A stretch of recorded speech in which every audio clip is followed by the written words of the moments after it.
After the end of the world, the burnt one woke from a deep slumber, broken, deaf, and blinded.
spark had once again been lit. It was told that for the being who kept fire in their heart, all darkness would vanish. Nevertheless, this long night seemed endless and fraught with perils.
Focus on the eye and close your eyes.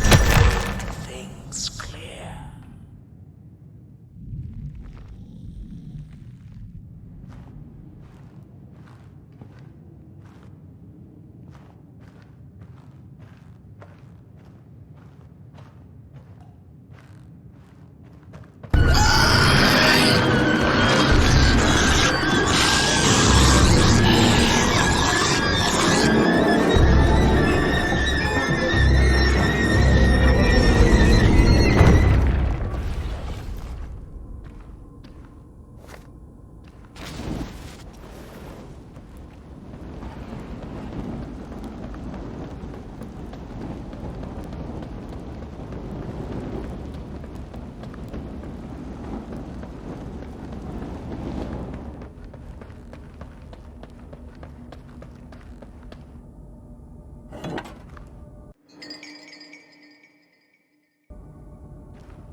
In the midst of darkness, lo and behold, a friendship kindled. The fire that spread with it seemed so small against the vast night sky, small and flickering, but defiant.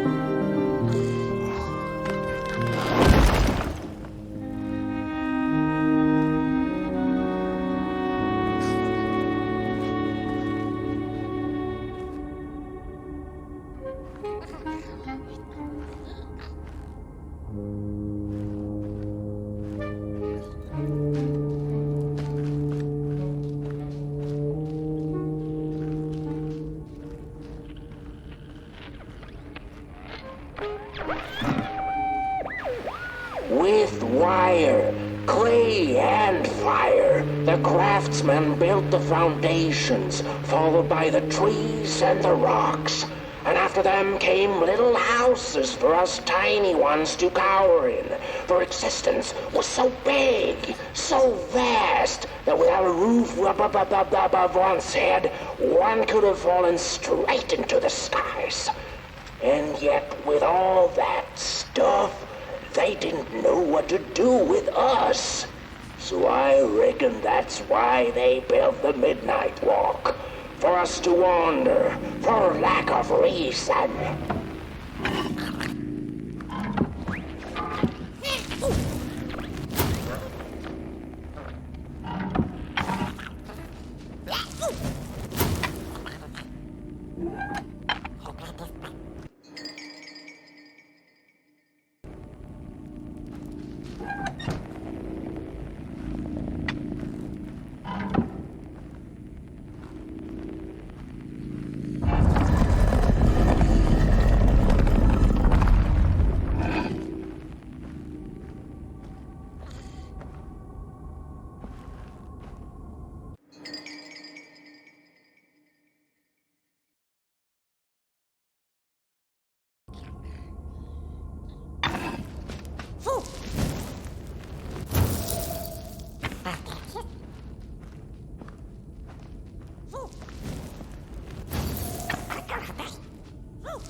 flowers eat fire, it's true they do, but most of all they feed on you. Don't you know? Howdy do. Didn't you hear? They eat you too. Fire, fire, aye, it's true.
And so it was that the burnt one and a small flame took a wander down the midnight walk.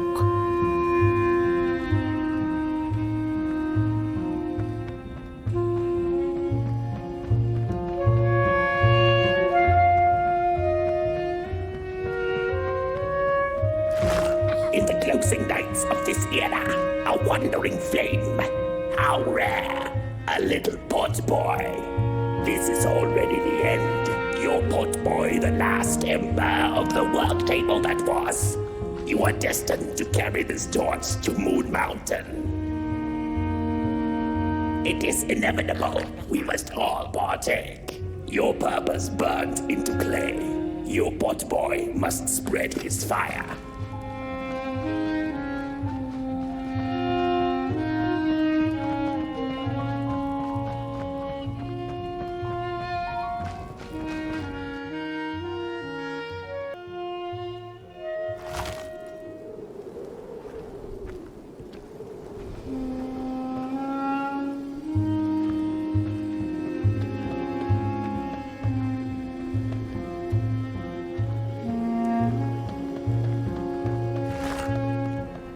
Whether they held or lacked reason, it didn't matter. When times were dark and winds blew cold, there wasn't much left to do, and it was quite enough to simply put one foot in front of the other.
She came back one day from a long while of rock-picking under the gnarly trees. Usually the Merkel had been fond of fall and the refreshing cool of winter, but this time it had been much too long for her taste. Even the sun seemed tired, and she had all the rocks she needed, so she decided to treat herself to a long nap.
Close your eyes. Listen. They sense you. They feel you. That's so beautiful.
we discovered something deep in the woods. Not crawlers or ghosts, but something else. Something in between. A presence that affects us all. We tried to trap it, but to no avail. We tried to slap a name on it. Manifest a pair of glaring eyes in search of its face. Something to name, so that we could tame it. But the dark itself isn't any thing. It is less than nothing, and also more than everything. Behind, and behind, and we invented these shell phones so we could try to talk to it.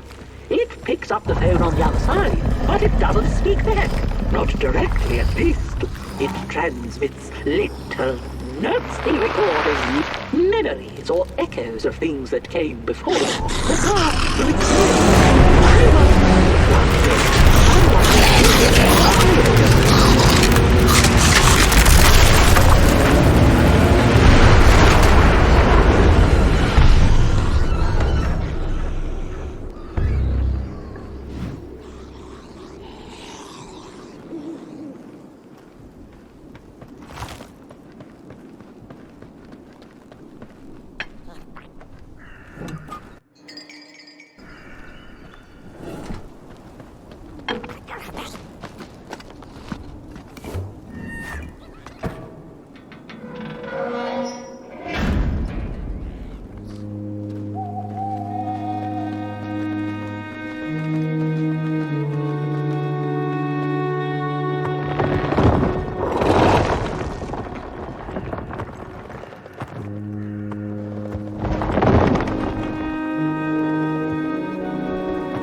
I'd almost forgotten how it felt.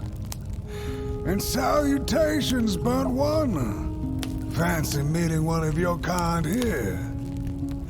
You're the caretaker of this little firecracker? I reckon you must be headed for Moon Mountain. Am I right? Well then, on one hand, it's just a matter of walking down the road. But then on the other, the Midnight Walk has a mind of its own, and a mind to teach its rider a thing or two to boot. So if you are intending to walk the walk, you better... Ah, how's he? Didn't see you there.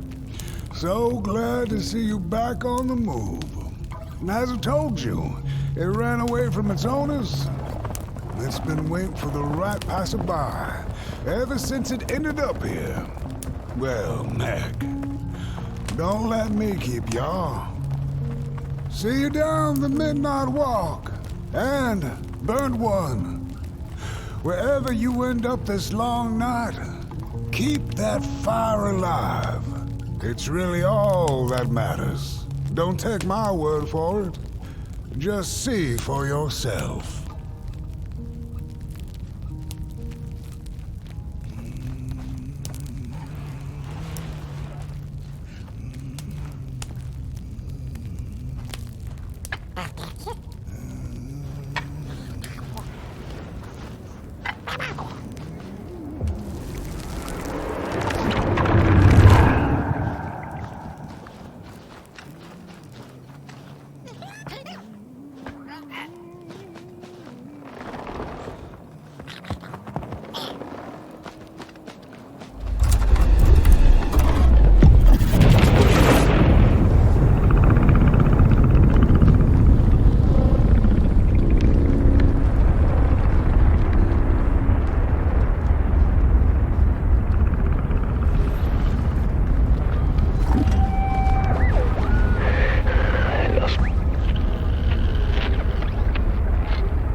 Don't venture into the swamp under the moon, they cautioned. There, wild eyes watch, and itching teeth yearn for succulent heads like ours. Gone are the bodies of old, and they can no longer shield us from the terrors. Get bent limb tree. Get bent limb tree. Arms and legs. Oh, look at this fancy stick. My stick! Give it back! No! Oh, my stick! My favorite stick! Oh.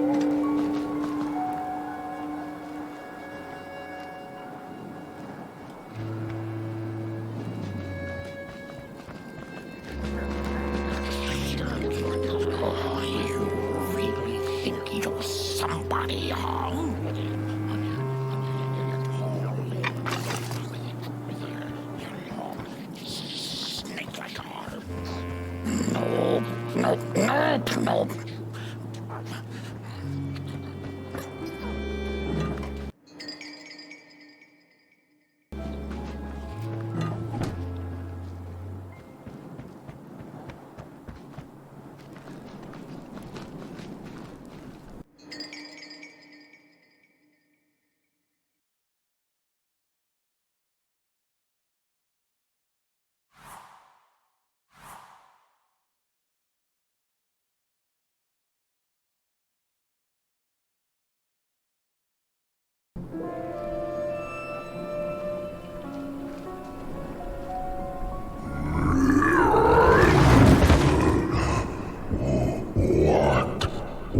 Is this a somebody approaches nobody will?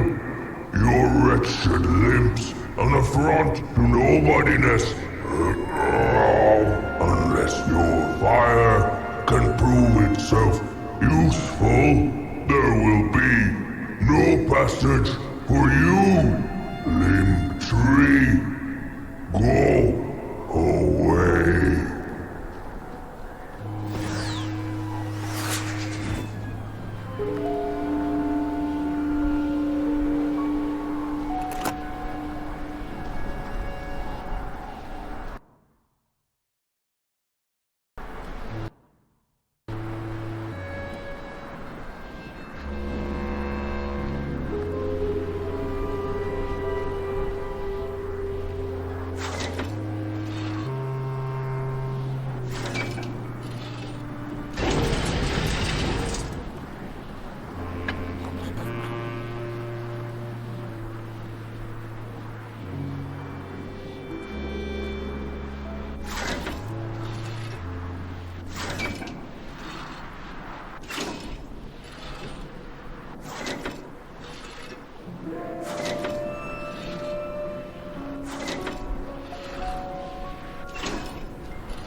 If you light them all, then maybe.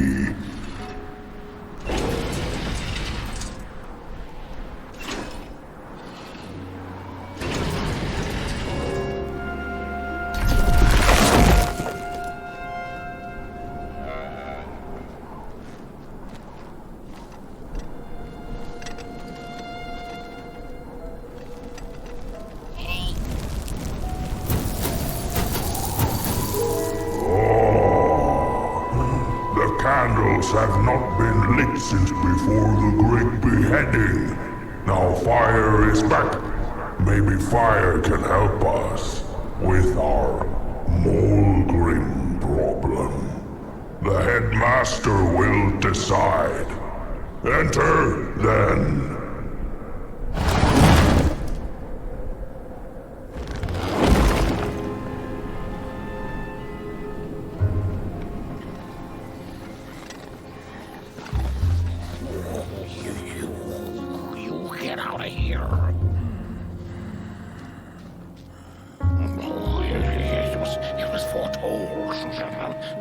The return of the bodies.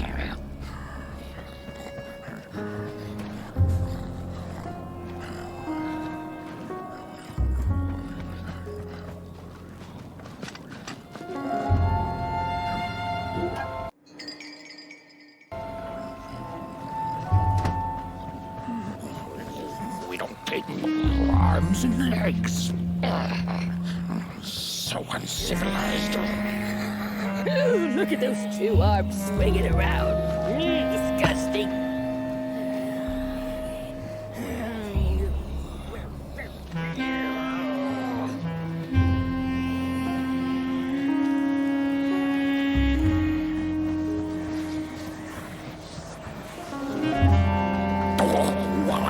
What do you think you're doing here?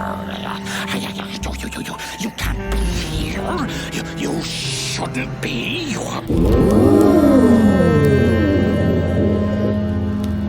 True fire. We nobodies haven't been graced by its warmth since the bodies were banished. They used fire for war. Yes. Now once more, the somebody disturbs our peace and sets fire on things with its tiny fire devil. You must leave at once. Leave or face our...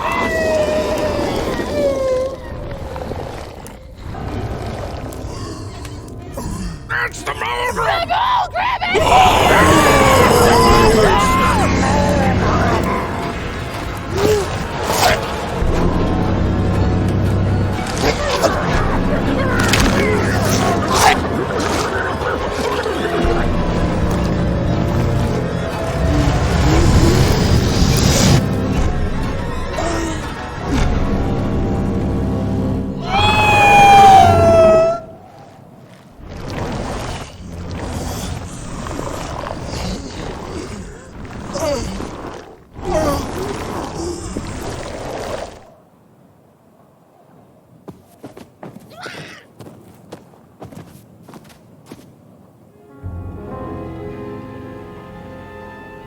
I guess I'm the headmaster now.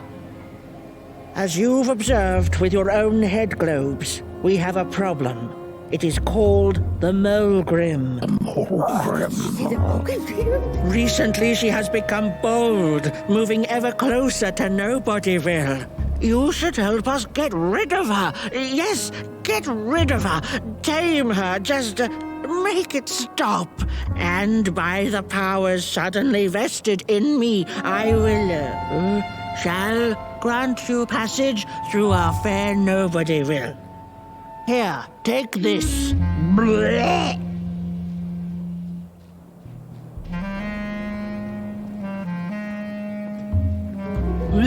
Now, go do the quest. Meet the problem head on. Tame the Mulgrim, and we will. I shall graciously let you pass through Nobodyville.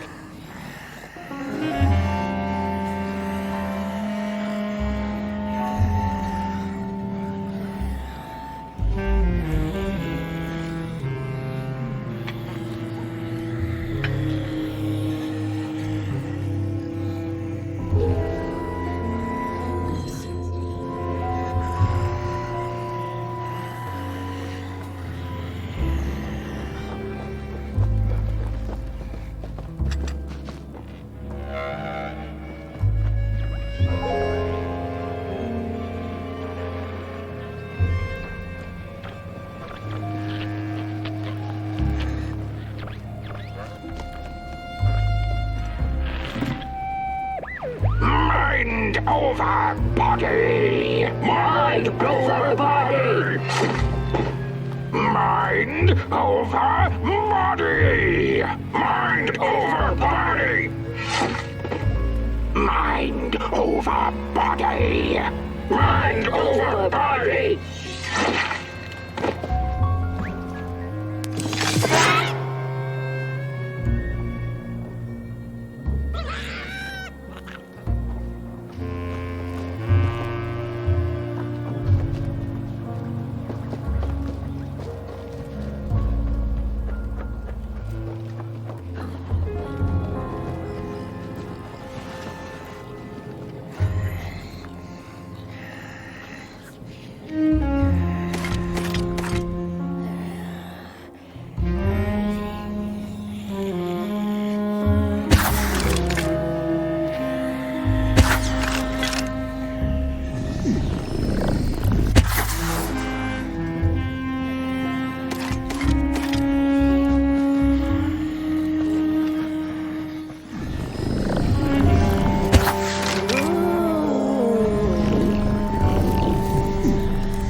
a sinkhole devours your fire.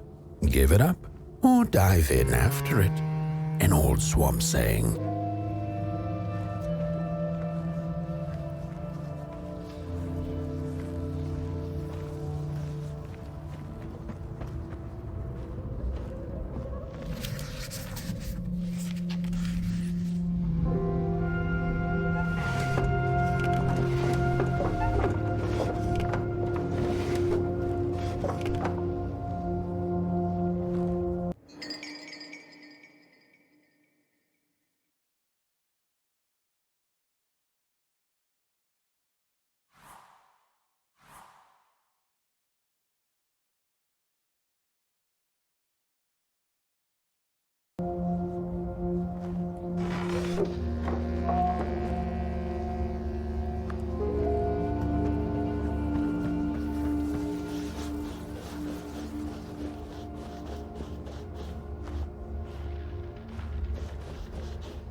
Another old swamp saying went, when dealing with a troubled and troublesome Mulgrim, do not light a fire beneath her, but help her build one from within.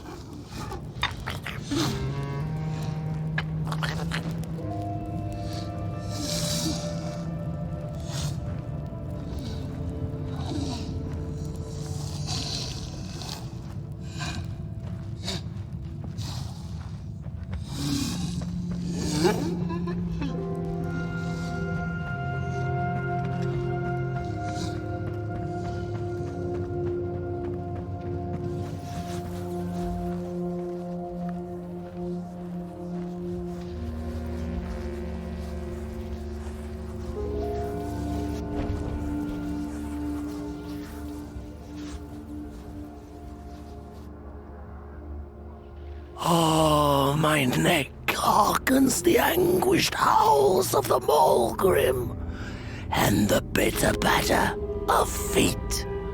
A somebody and its flame, albeit a small one.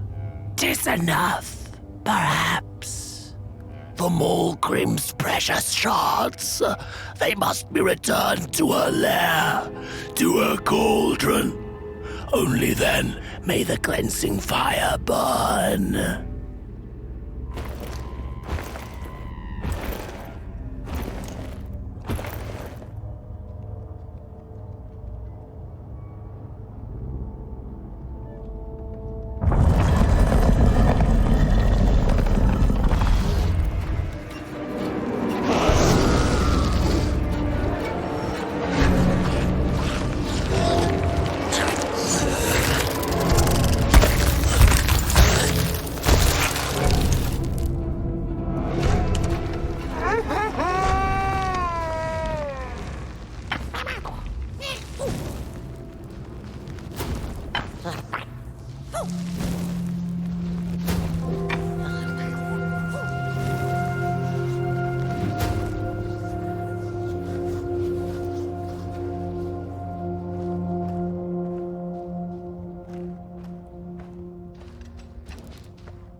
body stands their approach over the mountain vein and vine. We ragdolls observe, we record, and we mimic. Their faces live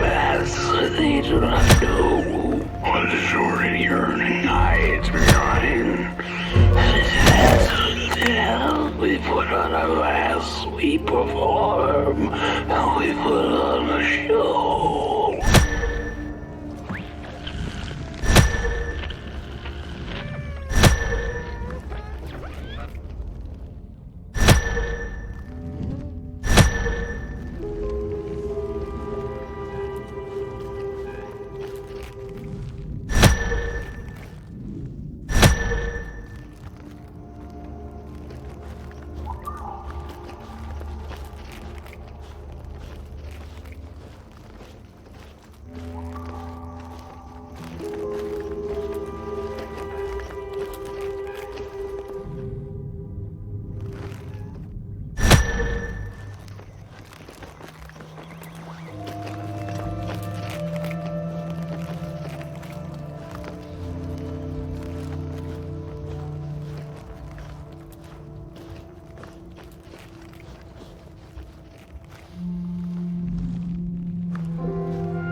Oh! Don't eat me! Well, if you're not gonna gobble me up, then can you maybe take me away from here? Please? Somewhere closer to Nobodyville and away from here. Get me out of this neck hole, please! I'm begging you on my bare chin, and I'll pay you for the effort. Handsomely with a beautiful shard from the Mulgrim's cauldron. If you just take me to the outskirts, closer to Nobodyville, I'd find the...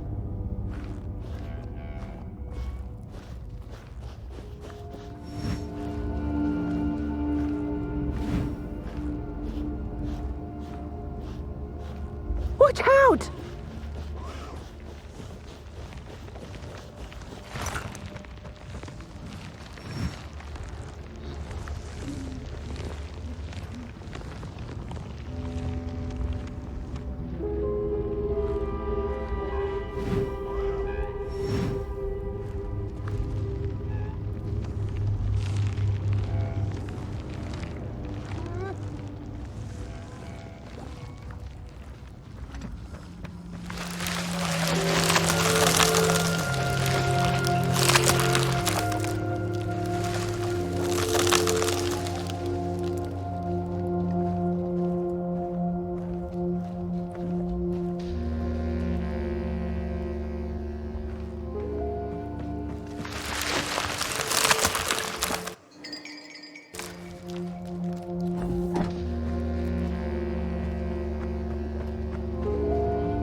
Ready!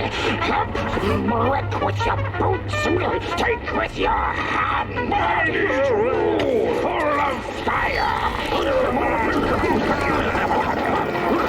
Fire is ours! Take the charge! Take the fire!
Good evening.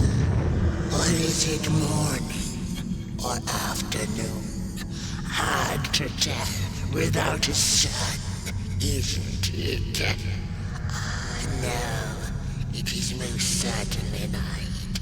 Or moonbirds hooting wouldn't make sense at all. Speaking of sense, will you help an old bird find some in this story? Fire up these dusty murals in the right order, and you will receive a present, a little gift, yes. Bring the fire to the story.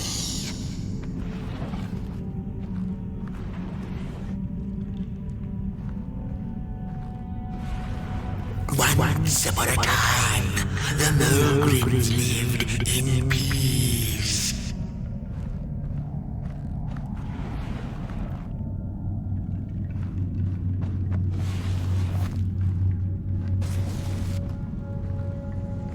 Once upon a time, the Mogrims lived in peace.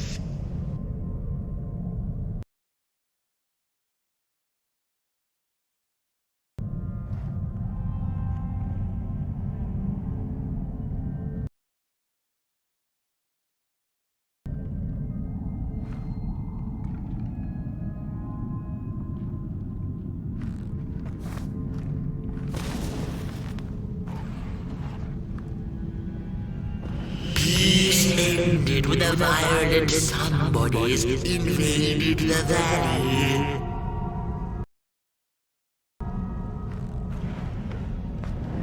The valley was taken, but then began the battle of the bodies. The battle ended with a great gruesome beheading.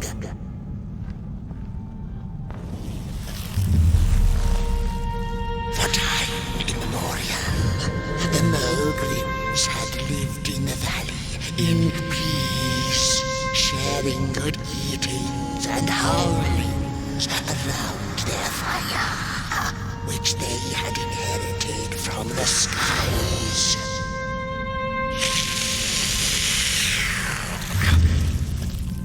Then one terrible night came the violent somebodies.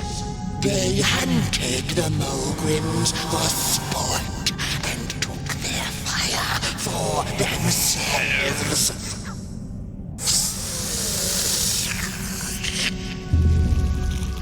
But the somebodies knew not what they were dealing with, for as soon as they held the fire in their grubby hands, they began to fight one another with it.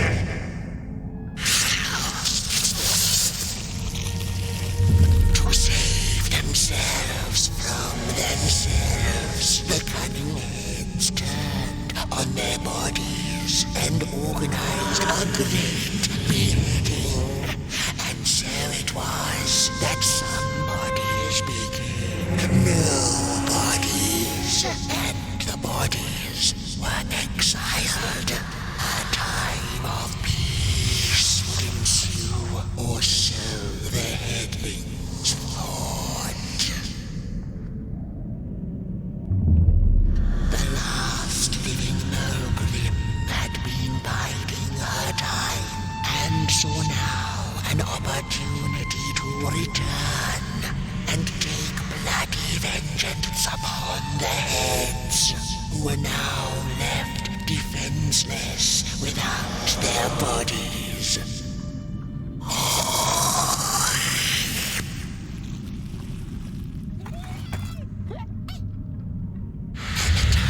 Of the Mulgrim begins anew, a storied meal indeed. Moonbird thanks you for feeding her, and proudly upholds the promise. A gift, a shard from the Mulgrim's own cauldron. It looked so shiny in the moonlight. Moonbird simply had to take it.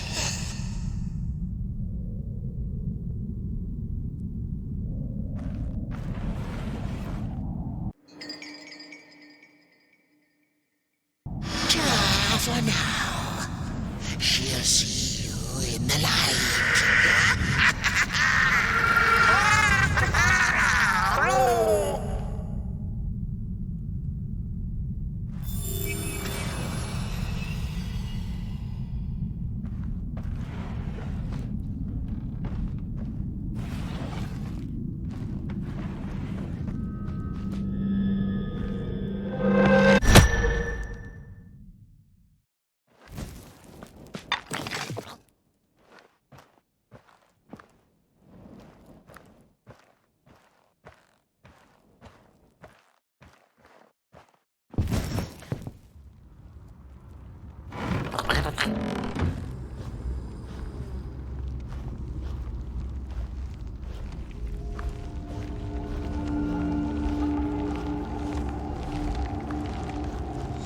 She sees us.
I appreciate the brain thought, somebody.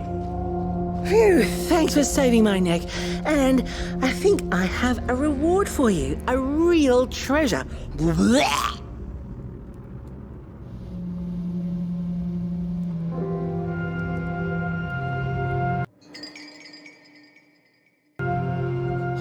There you go. One of the 3 missing shards from the Mulgrim's cauldron. Yeah, I stole it. Oh, I thought I could maybe buy me some kind of ticket away from, well, everything. Start anew, you know? A good head on a pair of healthy, strong shoulders. Eyes on the horizon. Gosh, the horizon. Do you know I haven't seen it once since I lost my body? I really do miss my body. It's a real shame when you think about it, you know? The things that we do to ourselves, to one another. What we did to her, kind. All in the name of some sort of control. It doesn't make sense. Anyway, I guess I'm sad. Sad and sorry.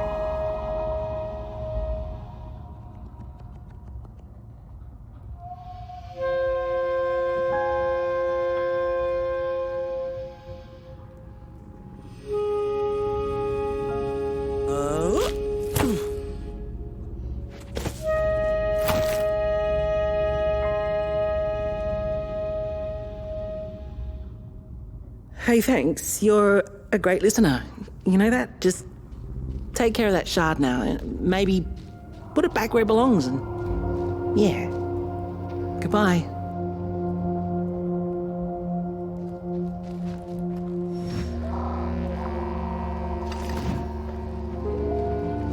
It's easy to lose one's head when everything you love is either gone, broken, or dead. Yet another forgotten swamp saying.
She'd never been much for company until she had met the other one.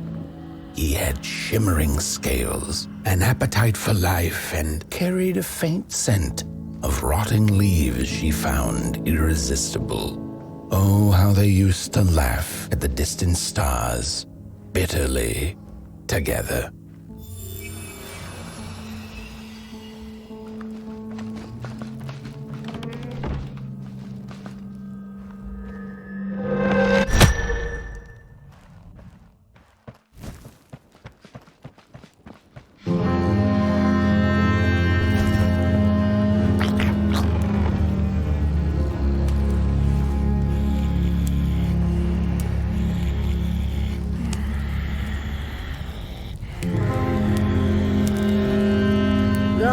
waters of the Mulgrim have gone with the wind, and our headaches settled into gentle throbbing. Thank you, somebody, for you have not only graciously saved our necks, but also demonstrated the value of brain mass and heart blob working together. Could it be time for the bodies to return? We must convene on this matter, and you and your wandering flame must now leave through our gates and keep on walking the midnight walk to Moon Mountain. Mountain! Here you go, somebody. This key will open the town gates. The mountain once again beckons, and the call is answered. Fare thee well, and take good care of your flame. The dark itself is hungry.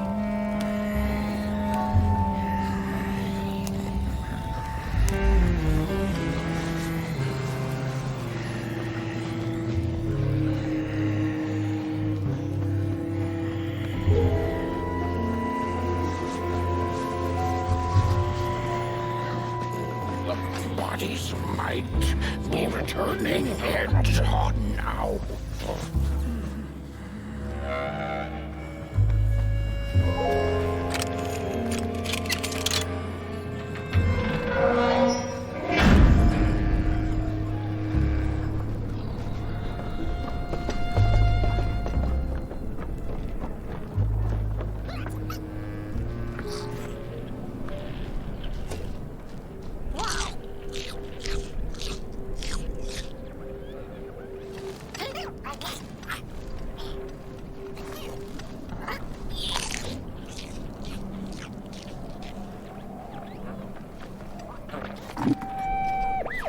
I've had enough.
Back from a little swamp detour, huh?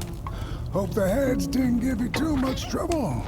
At least your head looks attached to its shoulders and your friend's is, well, burning. So do not despair.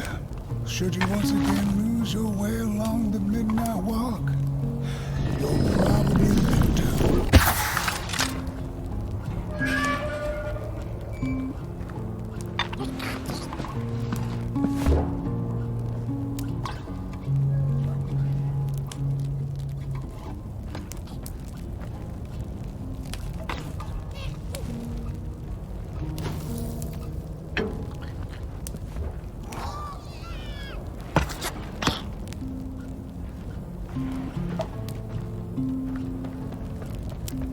The body can be a terrible master, but a wonderful servant.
Mulgrims have a special relationship with fire. We do not cook over it. We do not shed tales around it. We care not for its warmth. Ours is a different connection entirely. Fire is our window to truth and into the world beyond clay, to which we must return. We are noble beings, bringers of bugs, slime, and mushrooms to help decompose the old and to bring about the new. We are the caretakers of this world, and woe be to those who seek to end us, for they seek to end themselves.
Dreadful was the day when the sun vanished.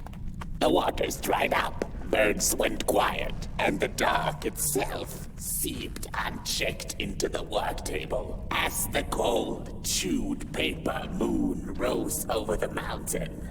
The night that followed would be long as the midnight walk.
The Murko dreamt many dreams of the mysterious moon and the critters living within its craters, and of the ocean and its deep secrets known only to the sea creatures and the corals, and of the twinkling stars that had so much to tell, but they were too far away to be heard.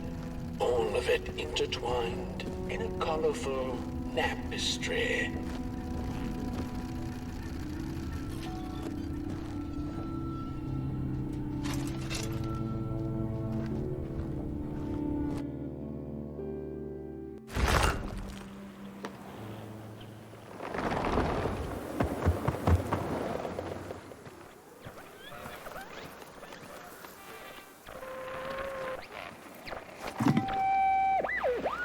I had a flame once.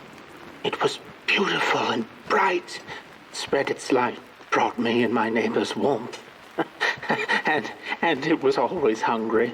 No matter how much I fed it, it kept on growing and growing, and one day it got big enough to start walking the long road. I didn't guide it. It dragged me along for the ride. I followed it for a long, long time. Would the road ever end? What was the point of the walk?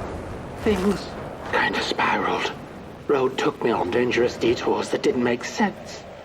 Before I knew it, my flame began to fade until it... Well, I don't think I was meant to carry this flame.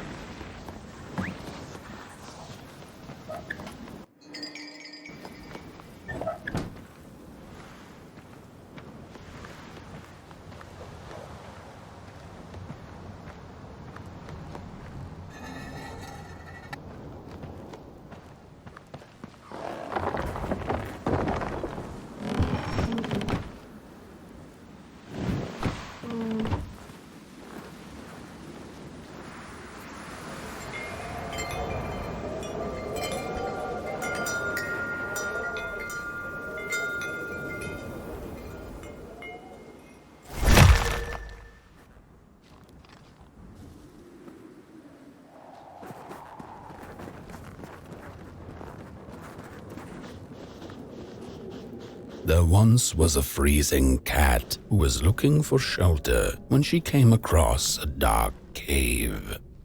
"Step into my abode," offered the dark. "It will warm you if you surrender your wants."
The story goes of a nameless maker who pulled creative spark from the dark itself without giving it fire.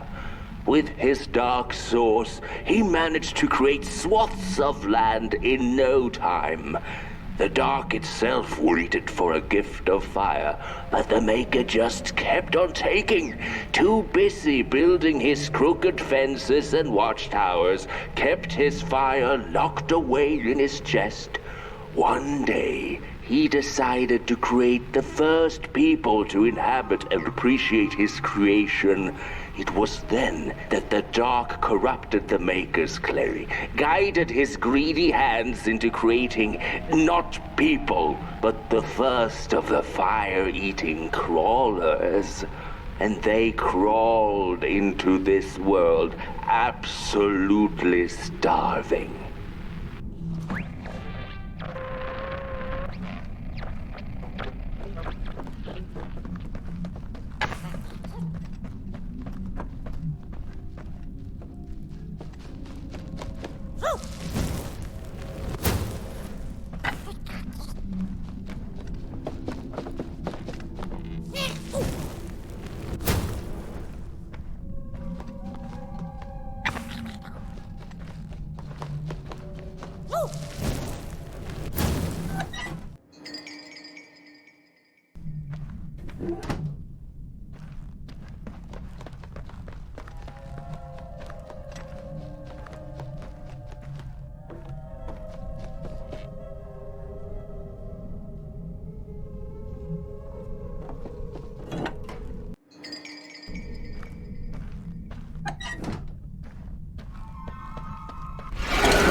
The dark's eyes were much too big and watchful for the cat's liking. She went on to find warmth somewhere else.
Then the cat saw it. Rooftops piercing the sky. Approaching the town, she was greeted by a crone. Come, kitty, kitty, you must be tired. Sit in my lap. Share your soft fur, and I shall warm you for a spell.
Hello, Mother.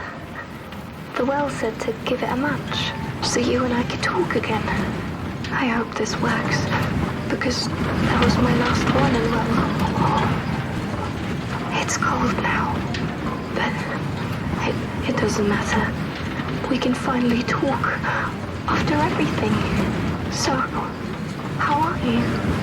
Do they have fire where you are? Not the hellish kind, I hope. Is Father there too? I think you should talk to him again. I know it doesn't seem like it, but I know he loves you still. I love you. Still. I can't feel my hands. I can't feel anything.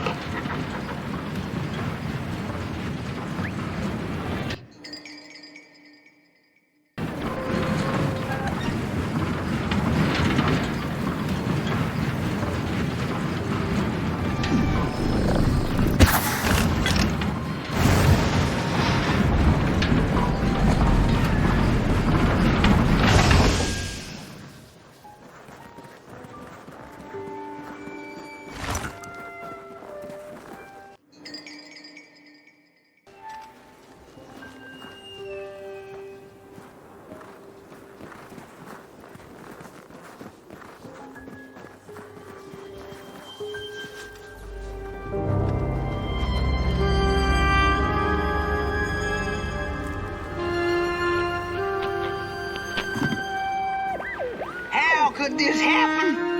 Whoever did this? Oh, the flame warms the righteous, but the wicked who love destruction, the flame burns with a passion.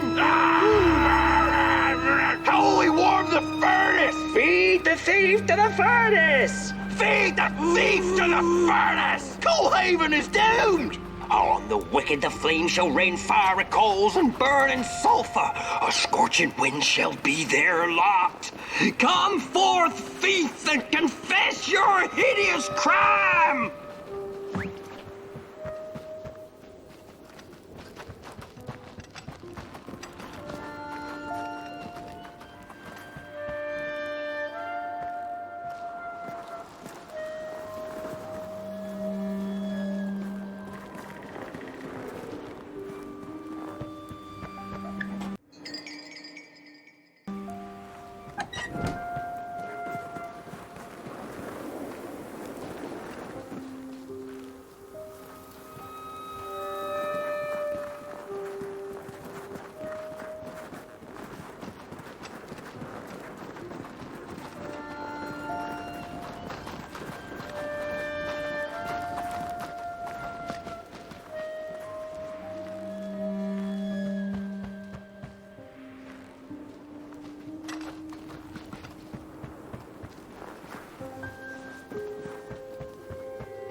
Welcome to Cool Haven, newcomer.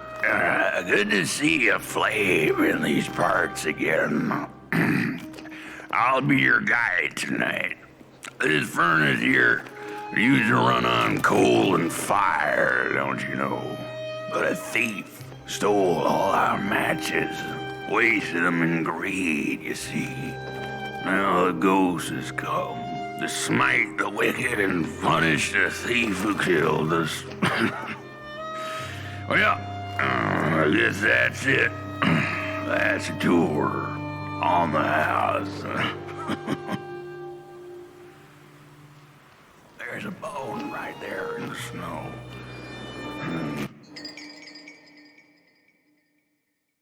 That ain't no place for a bone.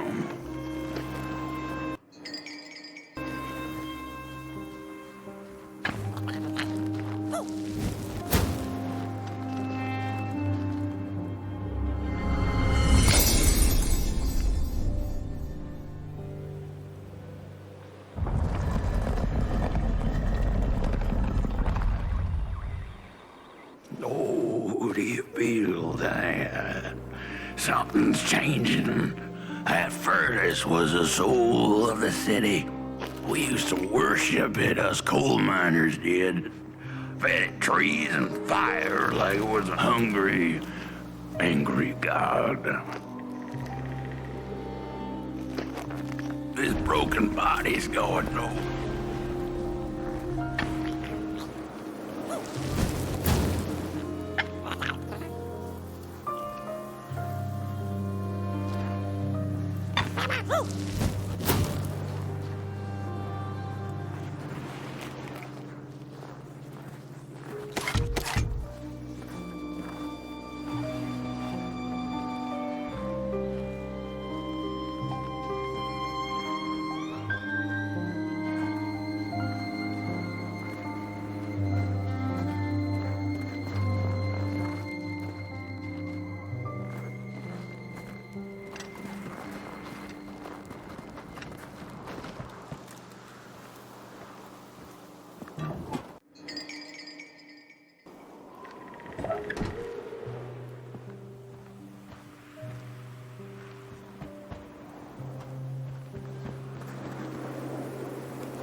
The cat didn't like the crone's crude pettings. Her hands tugged at her fur.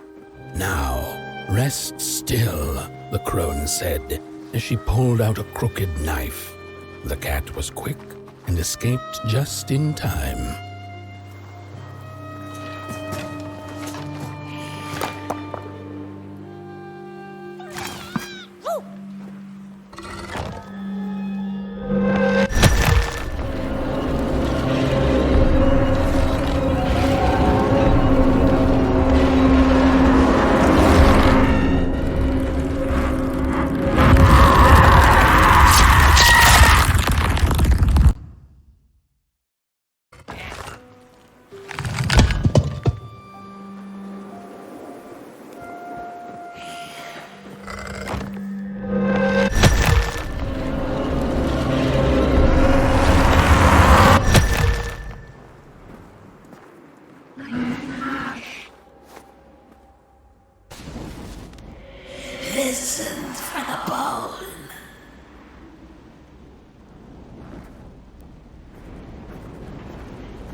Mother, the well said to give it a match, so you and I could talk again. I hope this works, because that was my last one, and well, it's cold now, but it doesn't matter. We can finally talk after everything. So, how are you? Do they have fire where you are? Not the hellish kind, I hope. Is Father there too? I think you should talk to him again. I know it doesn't seem like it, but I know he loves you still. I love you. Still. I can't feel my hands. I can't feel anything.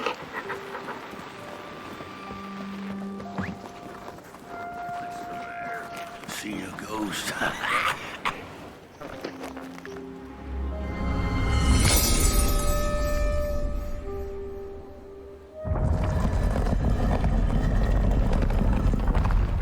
The thief loved the stars. Would have plucked them out of the sky if it were possible. But the dark itself stole her stars, turned the thief's sky as black as a cup of joe. And so the thief began to steal matches and lit them, hundreds of them, like little stars of her own.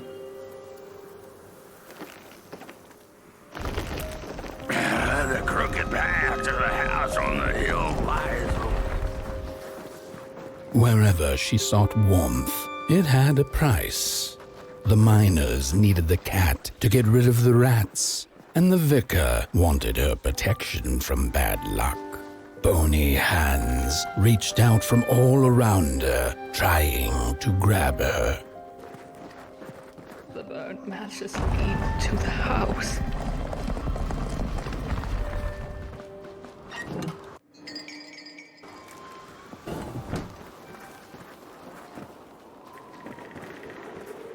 We're running out of matches. The furnace is dead.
What's...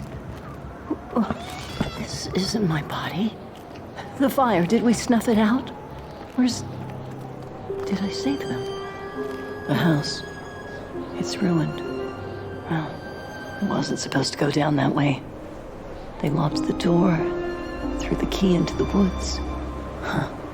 There was so much anger, and now there's nothing.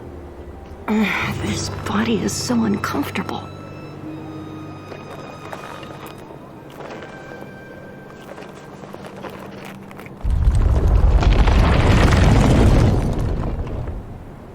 While I was in the black, I had a dream. There was a monster.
That's it, that's the key. Unlock the door. Please. I want to see my home again.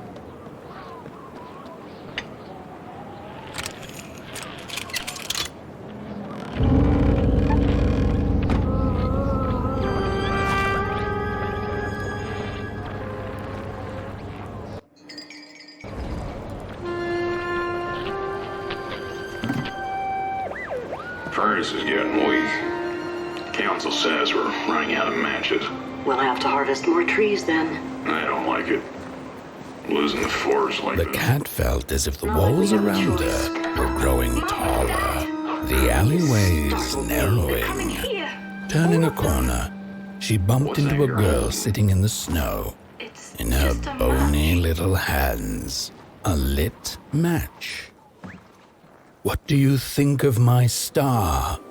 the girl asked. "Isn't it pretty?"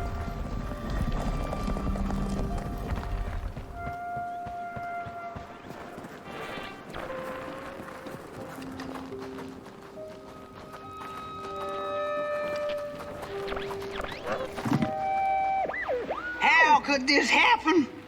Whoever did this, oh, the flame warms the righteous, but the wicked who love destruction, the flame burns with a passion.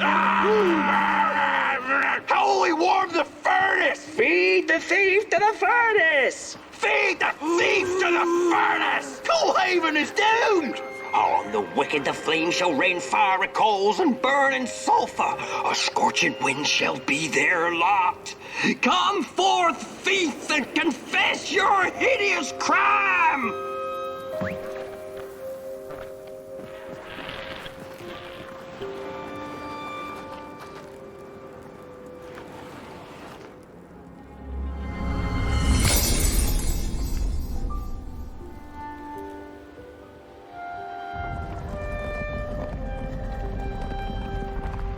With no matches left, we couldn't light the furnace. And the thief paid a terrible price for her burning greed. As the furnace died, one by one, so did we. But before we perished, the dark itself moved into our hollow husk, turning us cold and wicked. If I had a heart, I'd feel great shame for what we did. I'd feel great shame for what we did. The old man feels it too. Should have been long dead with the rest.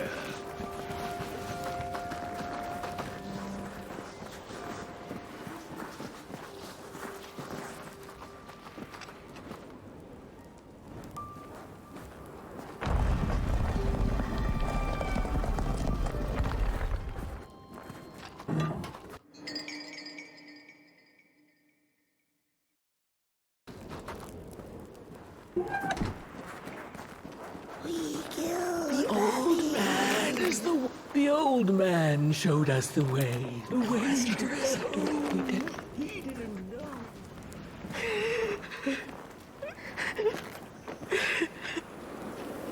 Shame. Shame.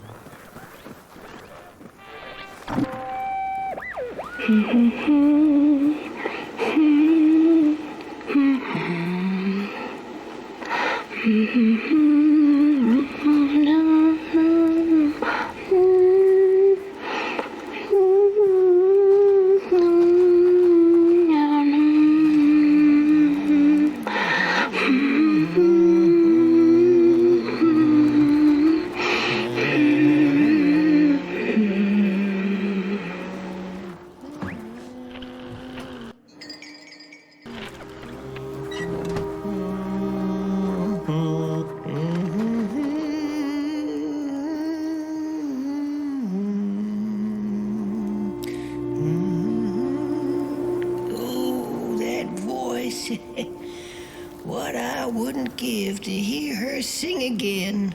Those sweet, sweet tunes like fallen leaves of the trees that were. Such a waste, such a shame. I wish I could hear her sing again. Just once. Just once. Oh, I know she stole from us. I know what she did to our town. But she could sing. This town's not much without fire, no. But it's even less without song. If I could just hear that lullaby one last time, I know I'd be able to move on.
found it!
Little soul, you charming little wanderer, my life's companion and body's guest, where are you off to now? I don't know what I thought would happen. I feel a strange warmth, but just as coal runs deep in the earth, so is the shame a part of me, mine alone to bear. The girl offered her burning match, her last star, but the cat could tell she needed it all for herself. Grateful for her unconditional kindness, the cat left her to her ghosts. What do I know? I'm just some dead guy. Throw me a friggin' bone.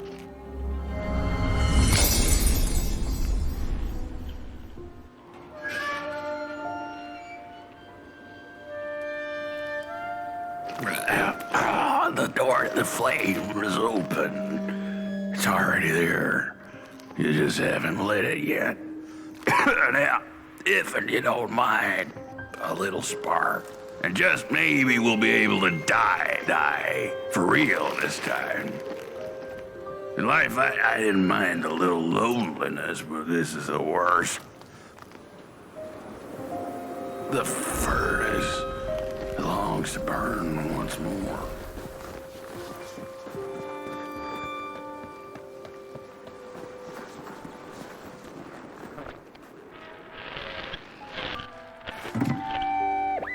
How could this happen? Whoever did this flame warms the righteous, but the wicked who love destruction, the flame burns with a passion.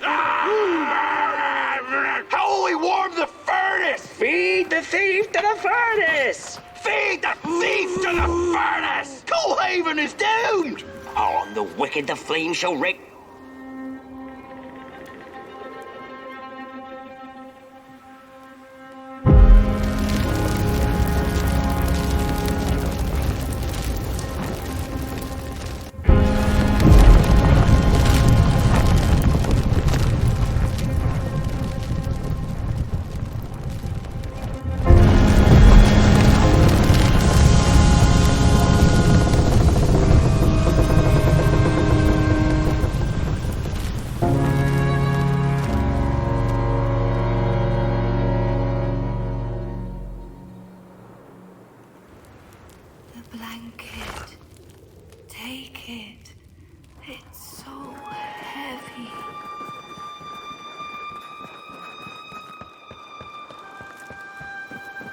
Release me.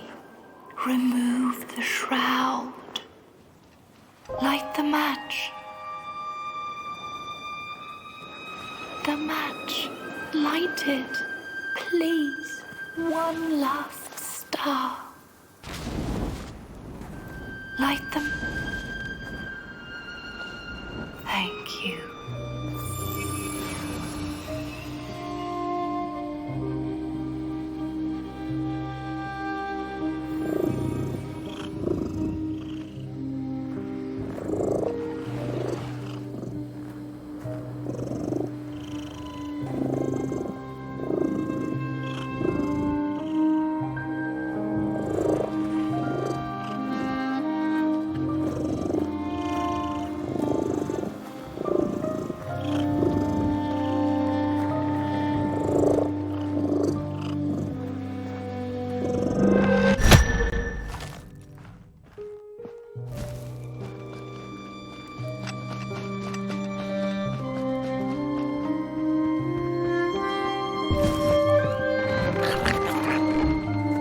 the cat finally settled in front of a giant burning furnace. In its bright flames, she could glimpse a dark future.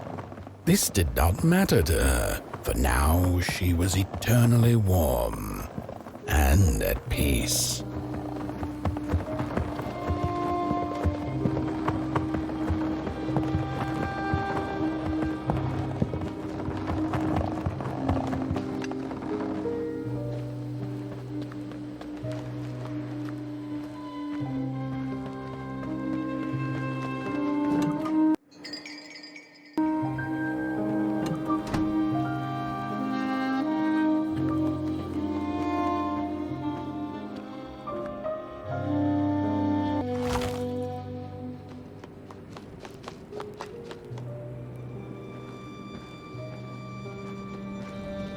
The flame burns still, and the fire has spread along the walk.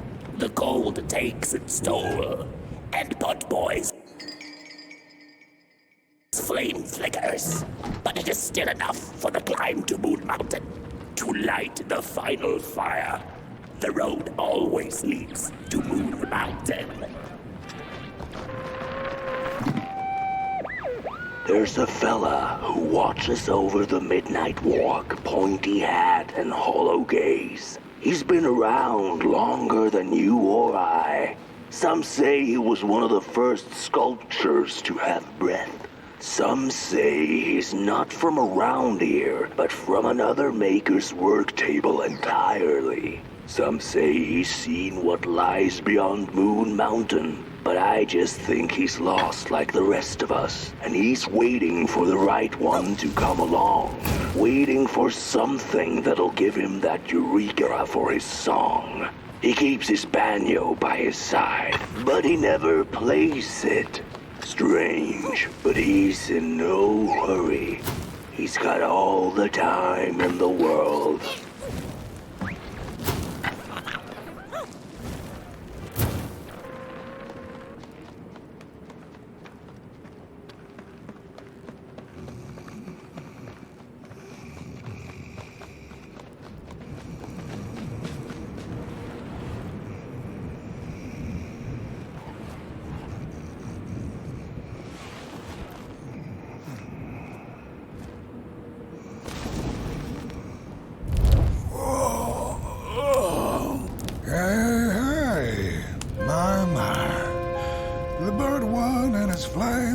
The road's been long, hasn't it? And it just keeps on going, don't it? Why don't you rest here for a spell? Change is in the air. Warm winds coming in from Coldhaven. I trust you're not pushing that little flame of yours too hard. He is mighty, no question about it. But between you and me, he still has a ways to go until Moon Mountain. Heck, it ain't my place to tell you how to tend your flame. I'm sure you'll be fine. You'll be just fine.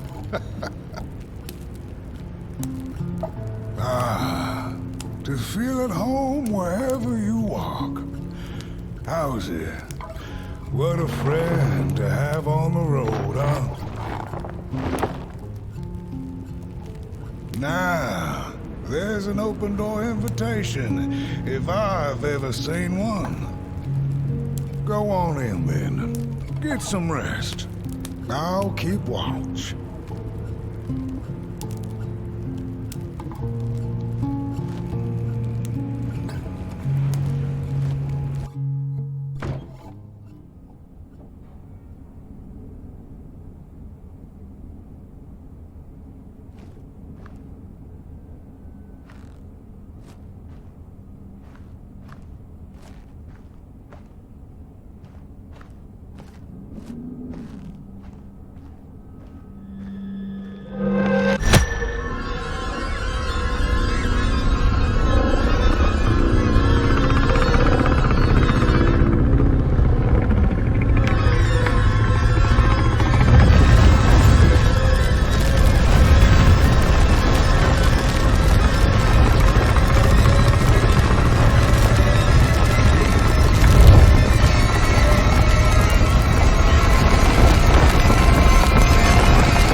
a boatsman went out into a foggy lake to find peace. Then, out of nowhere, came another boat that bumped into his. He cursed whoever was on the other boat, but when the fog cleared, he discovered that it was, in fact, empty.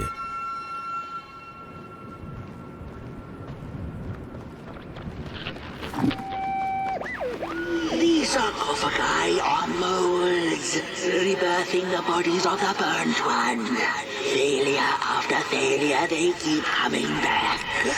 They lie dormant, and then they awake at an appropriate time, during times of dark, to perform a task.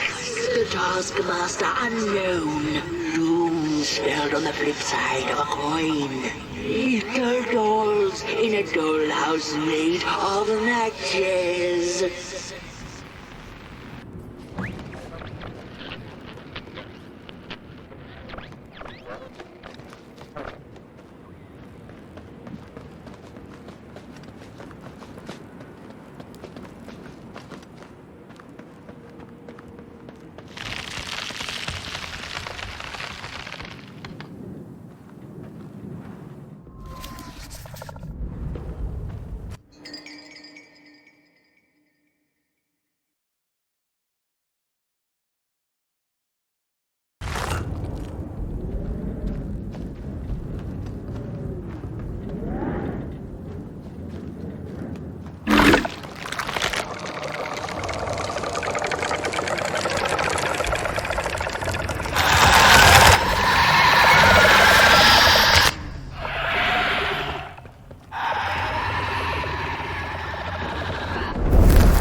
Without a little adversity.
on the menu, Cruz.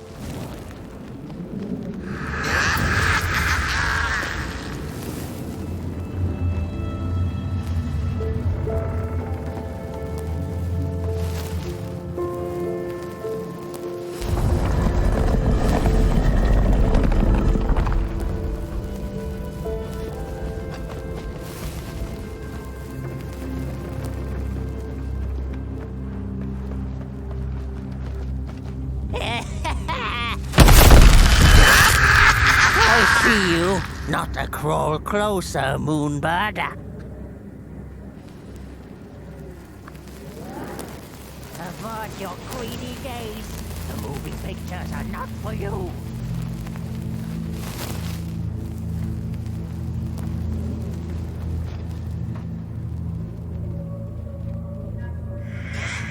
Liar, liar, eyes on fire.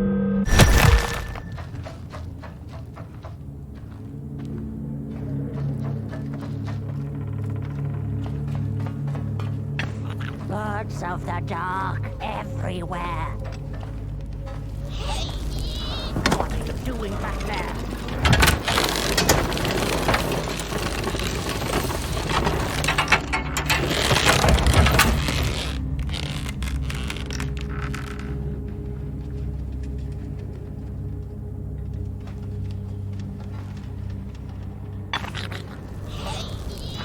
I hear you messing around.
Birds of the dark everywhere.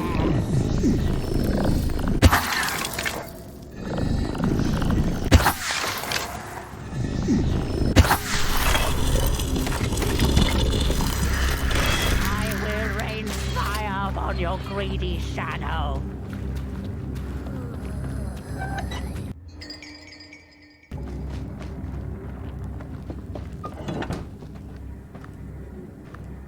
I see you. Not to crawl closer, Moonbird.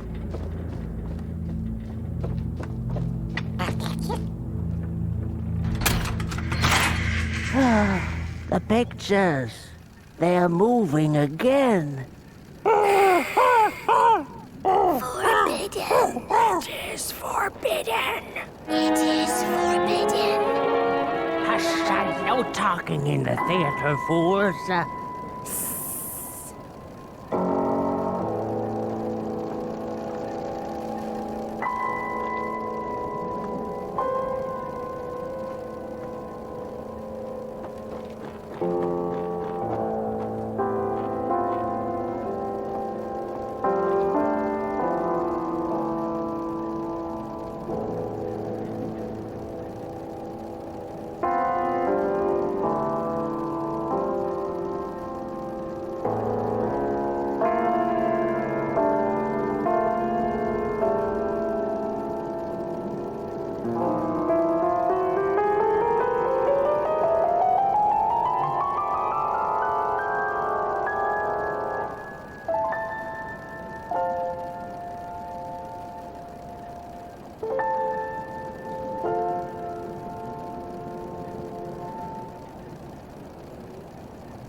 stories. How I cherish them. Real as clay, as palpable as the midnight air. All we have left once the dark has taken the last campfire from us. The projectors tell a story of failure. The craftsman projects it onto his creations. He keeps building, building without love for his craft. He needs to see it.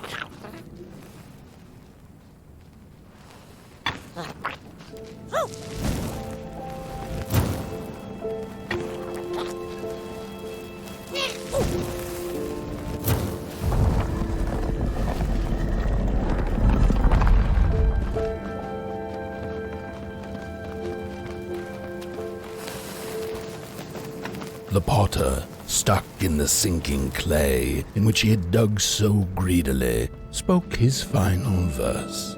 Here was I born, and here I lived. My refuge was the clay, and now the clay has played me false in a most grievous way.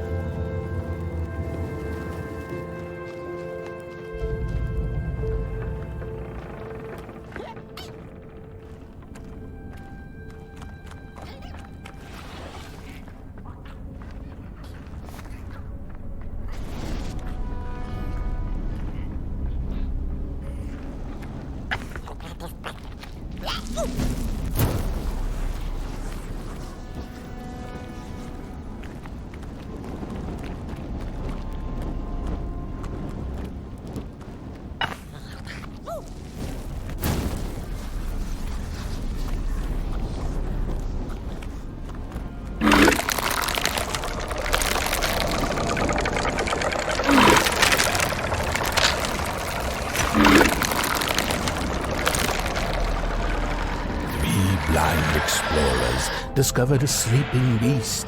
Each of them touched it and described it to one another. Its skin is coarse, said one. No, its ears are big, exclaimed another. The teeth are its most prominent feature, declared the third. Who was right or wrong mattered little, as the beast awoke and ate them all.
sorry reflections of the daughter. None of them will ever dance, ever feel the warmth of their maker's heart.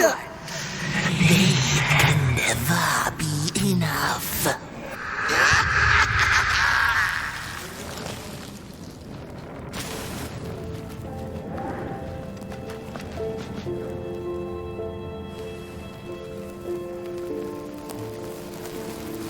After years of searching for her son, the weaver was convinced she had lost him to the dark. One night, there came a knock upon the door. "It's your son," said a voice. "Please let me in." Thinking this was some cruel spirit come to mock her grief, she remained silent until her son gave up and left, never to return again.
Most of my life, I've been afraid of the dark.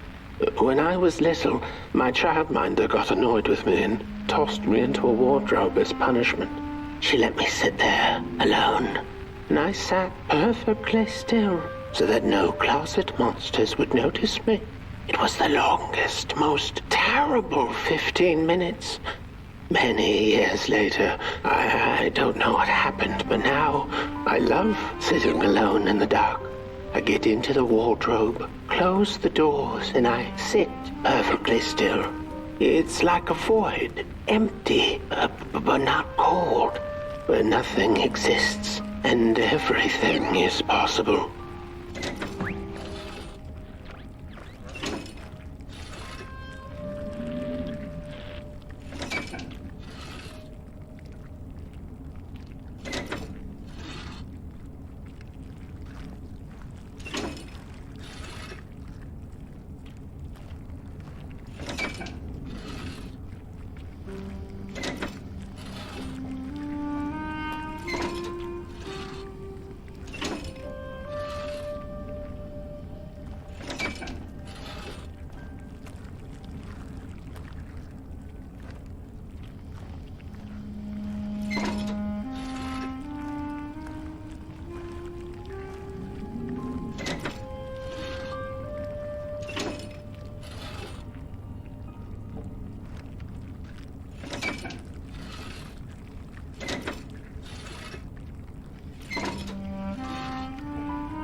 The father hoped the daughter would fill his heart with fire, failing to see that she needed a fire of her own. His princess danced away, and he stayed behind, cemented in his ancient truth. The heart is a bottomless pit, never sated, always craving for more.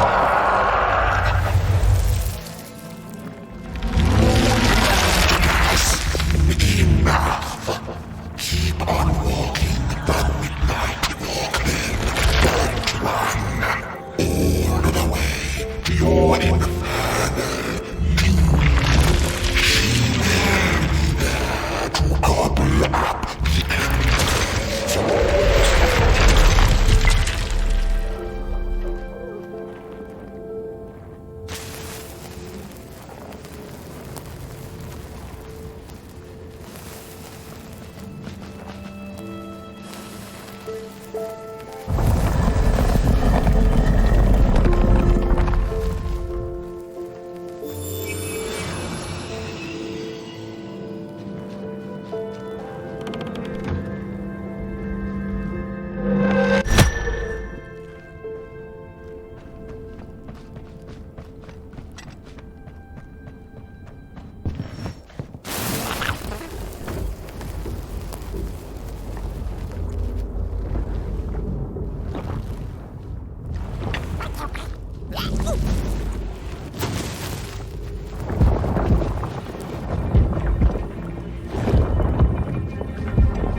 the wanderer asked the craftsman, "How do you make such perfect sculptures?" To which he replied, "Oh, there's nothing to it really. I go into the dark woods. I find the sculpture already waiting inside a tree. And then it's just a matter of carving it out."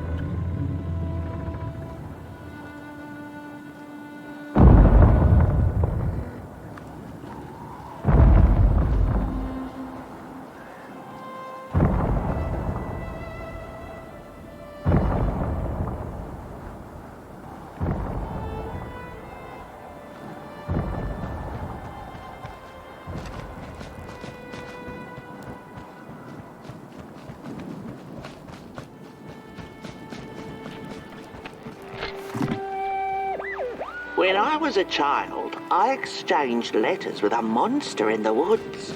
We were best pals, and we shared all our secrets with each other.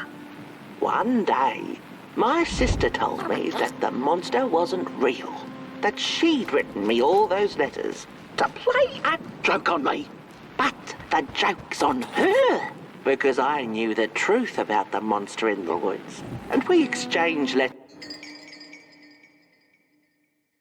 to this day.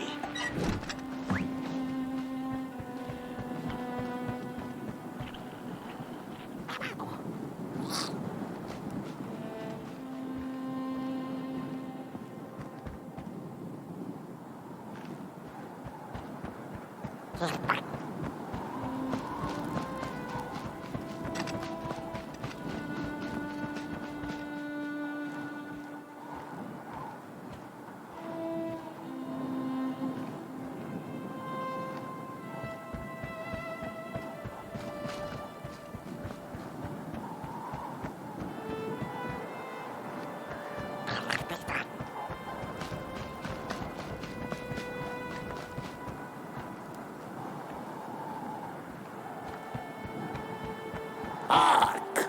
Not very far now. Not very far. The flame longs to be free. Caged, it cannot truly burn. How beautiful. How tantalizing. It is simply the way of fire. It is what it is.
When the nameless maker lost his creation to the dark, he went back to the great drawing board. In his desperation to regain control, he made an attempt to sculpt the face of the dark itself, something he thought he'd glimpsed in his nightmares. But the face wormed itself out of his mind's eye, and instead his twisted sculptures came alive, grinning and many-legged. Thus, the grinners escaped and seeped into this world as a reminder to the maker that there's always something to smile about, even when things don't go the way you hoped.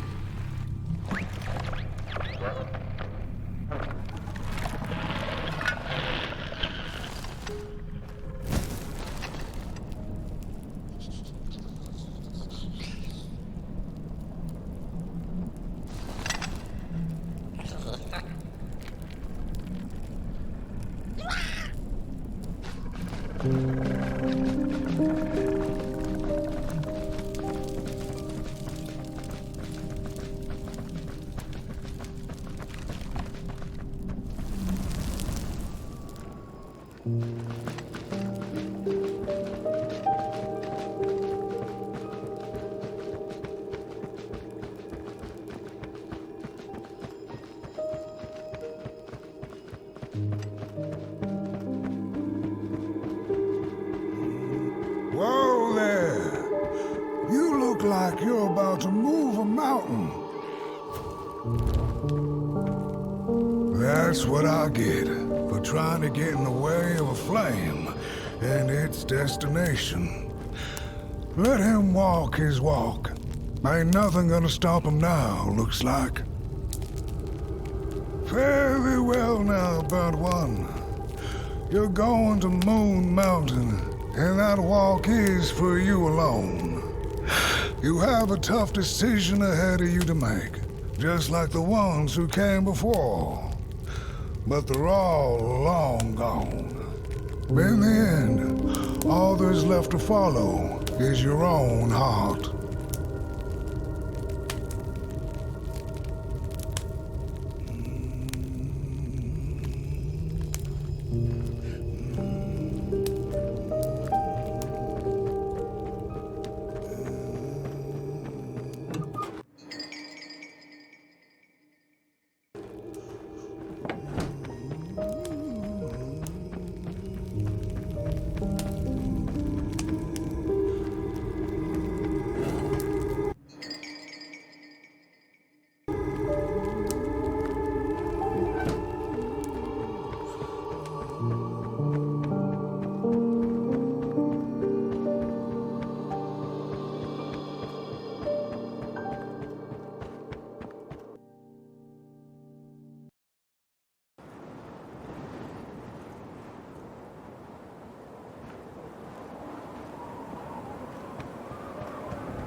When I was a child, I exchanged letters with a monster in the woods.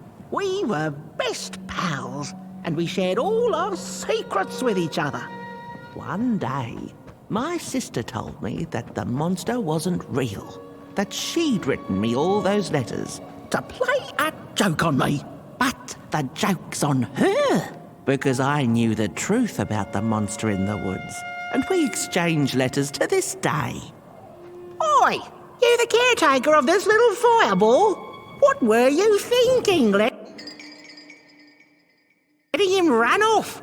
Don't you know how precious he is? Oh, yes you are. A real sunbeam. Who took the sun away? We Merkles used to ask until it finally ceased to matter. Night skies like these, trouble seems so far away, doesn't it? I mean, isn't this just exactly my point? I used to be afraid of the dark, so much so that I became obsessed with these huge electric lamps left behind by the craftsmen of old. Couldn't pry myself away from them. I'd sleep outdoors and under their blinding radiance. One day, I woke up to the noise of quivering planks and nails. And would you believe it was my own house leaving me? It had gotten so restless it grew a pair of legs, took a name, and went on a hike. Housey was its name, bless its soul. Houses have no imagination. But I bet it had a grander adventure than I could ever imagine.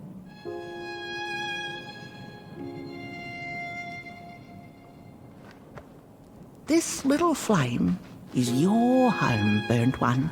Keep them nurtured and safe, and you'll always find yourself in the right place. Through the rain, in the dark, and over Moon Mountain.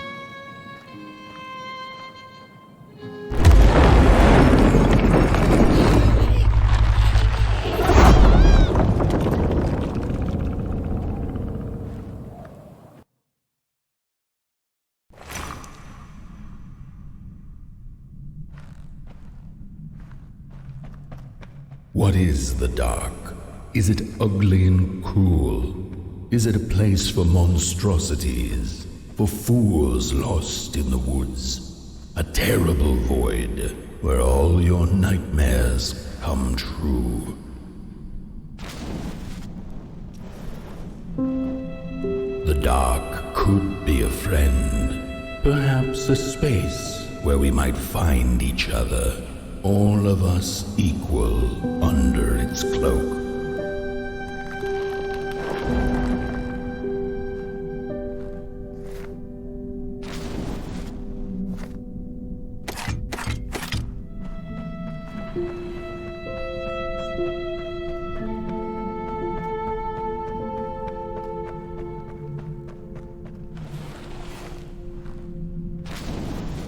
The dark could be an embrace and the release of the old, like taking off a tight shoe, laying bare one's feet, and taking a first step onto a new adventure.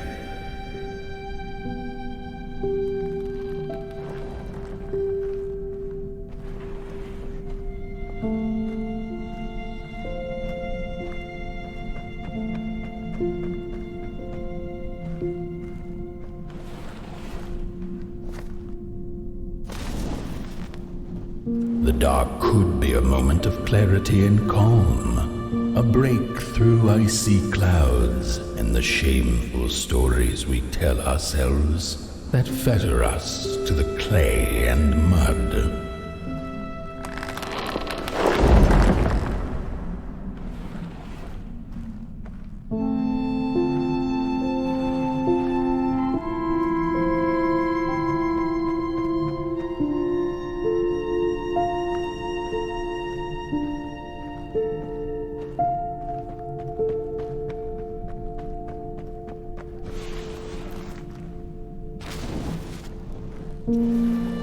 The dark could be the space and time that we need to recover from the death of a dream and the quiet promise of new beginnings waiting on the other side of grief.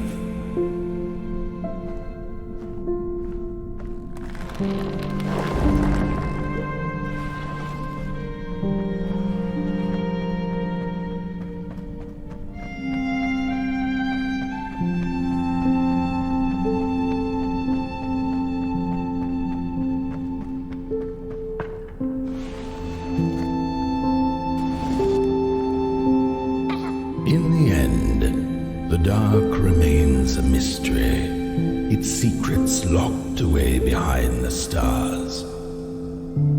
But one can rest assured that it is always there, watching, patiently waiting for us to enter it, with fire in our hearts and with eyes wide open.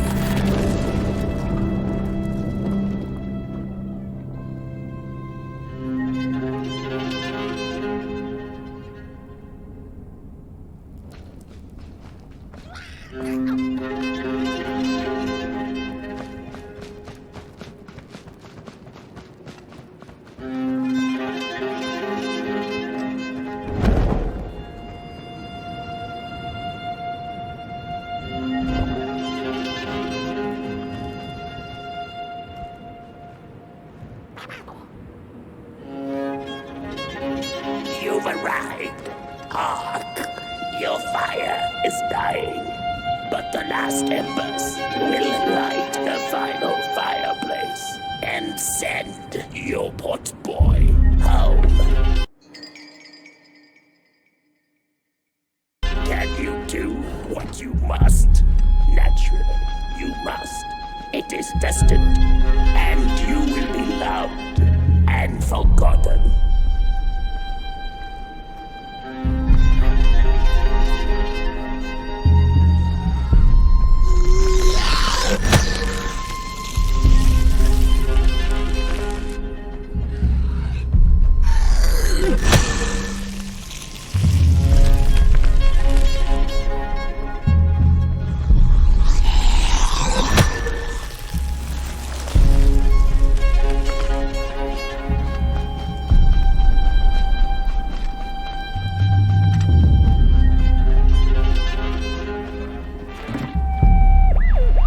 The first two-legged beings did prosper under the first sun, but it didn't matter how much they bathed in its light. They craved more. They sought to cage the sun, harness its power, and make it theirs.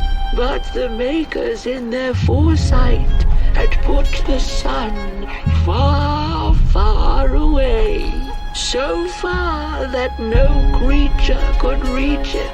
That's why, in their desperation, the two-legged ones began to collect matches, lighting them like minuscule suns of their own. But there are only so many matches in this world, and one day they'll run out, and they shall once again look to the sun.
It's just gone.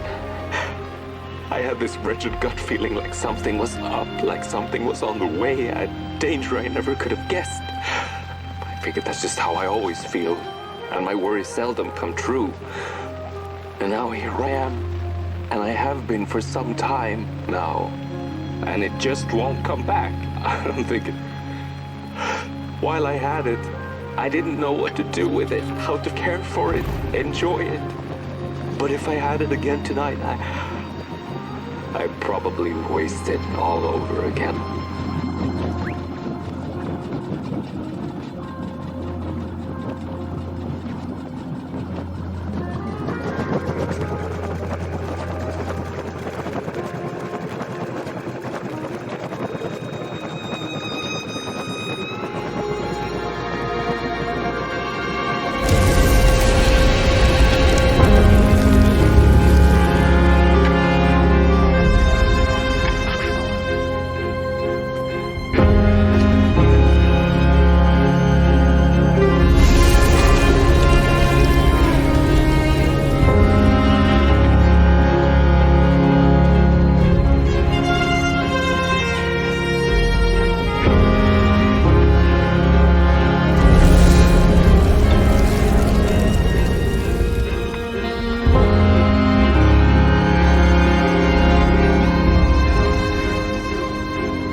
Once upon a time, some folk on the other side of this and that had the most strange and beautiful dream. I hope that tonight you caught a glimpse of it, and I wish you the levity and grace to smile in the darkest of times and on the way down your midnight walk.